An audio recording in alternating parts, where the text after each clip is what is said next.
Wir haben hier für euch im Test das Beluga 160, ein Board mit einer sehr gleichmäßigen Volumenverteilung und durch eine spezielle Formentechnik haben wir hier trotz hoher Robustheit ein extrem leichtes Gewicht. Wir haben 1 Kilo weniger gemessen als die Herstellerangabe. Dazu gibt es alles von der Struktur im Unterwasserschiff an Shape-Merkmalen, was man bisher aus dem Wingfoil-Bereich so kennt. Weniger ist mehr wurde hier als Konzept auf gar keinen Fall verwendet. Wie sich hier die Bevels und Steps und Konkaven so auswirken, das sehen wir jetzt hier im Test.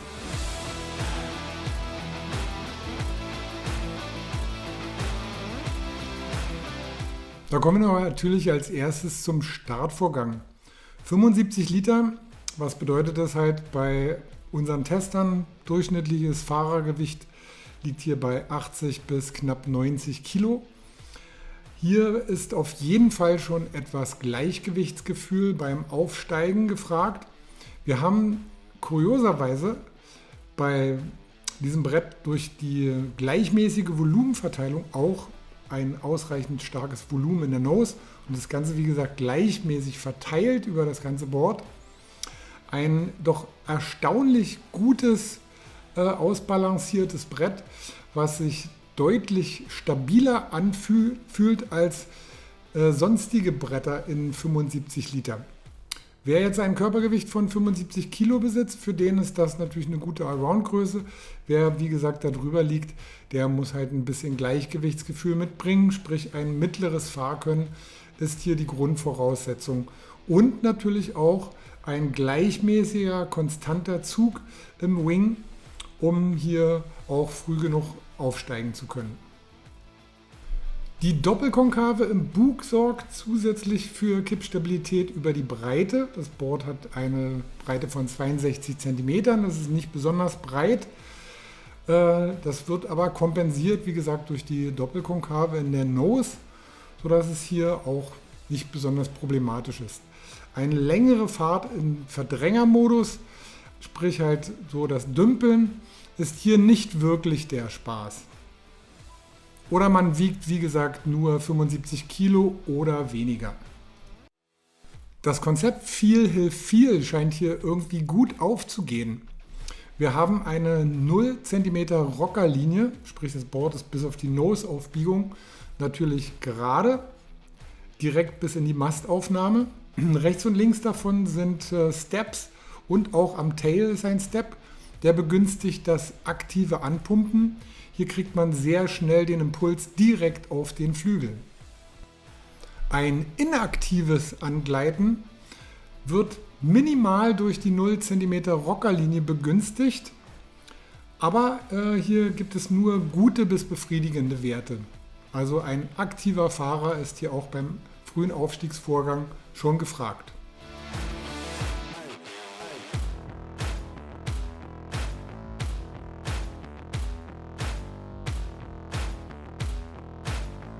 Optimale Leistung beim Aufsteigen gibt es hier, wie man in diesen Bildern sieht, auf tieferem Raumschuttkurs mit leicht aktivem Pumpvorgang.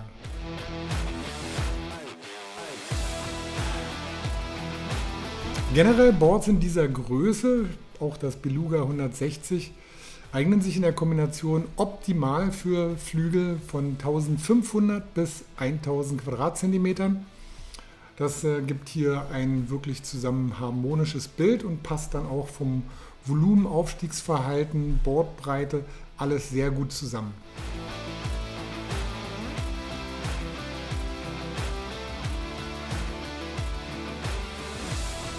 Einmal aufgestiegen zeigt sich das Beluga 160 definitiv von der besten Seite. Es ist definitiv sehr reaktiv, die auffällig deutliche Konkave im Decksbereich, auch der leicht ansteigende Vorfuß machen hier einen völlig intuitiven Stand möglich und das Board reagiert extrem präzise und auch leichtgängig auf jeden einzelnen Steuerbefehl.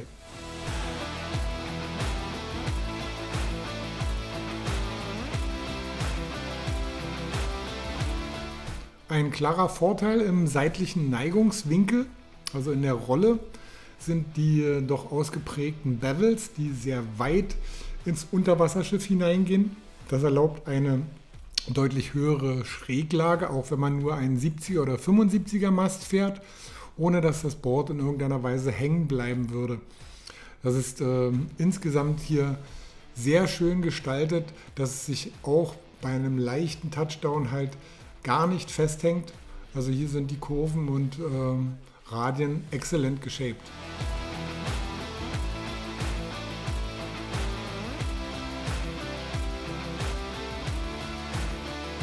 Da das Beluga 160 in seiner Bordgröße mit zu den leichtesten Brettern gehört, lässt es sich natürlich auch ganz gut springen. Also sprich halt, man hat weniger am Fuß. Schön ist, dass dieses stärker strukturierte Unterwasserschiff sehr weich bei der Landung einsetzt und auch die Führung sofort wieder übernommen wird. Und auch das etwas mehr an Volumen in der Nase macht das Ganze eher ein wenig fehlerverzeihender.